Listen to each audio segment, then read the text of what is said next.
সরকার কর্তৃক ঘোষিত সমস্ত ধরনের সামাজিক ভাতা পাওয়ার জন্য আমরা এখানে ডেমনস্ট্রেশনে মিলিত হয়েছি।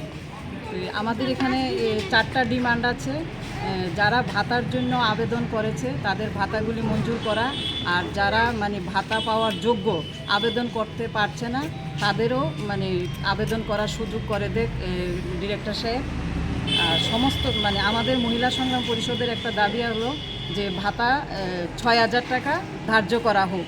আর যে ভাতাগুলি ইরেগুলার ভাতা পাচ্ছে কিন্তু রেগুলার পাচ্ছে না, নিয়মিতভাবে তাদেরকে ভাতাগুলি প্রদান করা হোক। এই 4টা ডিমান্ড নিয়ে আজকে আমরা ডিরেক্টর সাহেবের কাছে ডেপুটেশনে মিলিত হয়েছি। কি বলেছে ডিরেক্টর সাহেব?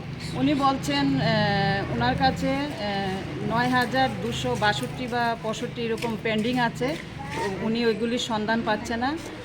এগুলি আর একটা লিমিট আছে, সেন্ট্রালের একটা লিমিট আছে, এর বাইরে তিনি ভাতা দেওয়া যায় না আবেদন করার পরও।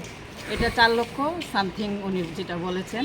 তো যেটা পেন্ডিং আছে ওইটা যদি উনি এটা খোঁজখবর পাচ্ছেন না, ওইটা যদি পেতেন তাহলে ওইটা আরও 9,000-এর মধ্যে ঢুকিয়ে দিতেন, এরকম ওনার বক্তব্য আর কি।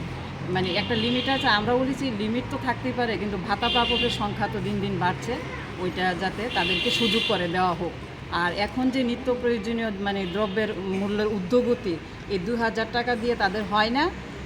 যদি এটা হতো, যদি ফ্রি এডুকেশন, ফ্রি হেলথ থাকতো, ফ্রি চিকিৎসা থাকতো, তাহলে কম টাকা দিয়েও হয়ে যেত। কিন্তু এখন যে অবস্থা, একটা এডুকেশন বলেন, তারপরে হেলথে যে একটা খরচ, সব তো প্রাইভেটাইজেশন হয়ে গেছে, এই টাকা দিয়ে হয় না। তার জন্য আমরা এটা 6,000 টাকা ধার্য করেছি, ডিমান্ড রেখেছি। এইটাই আমাদের মূল উদ্দেশ্য আর কি।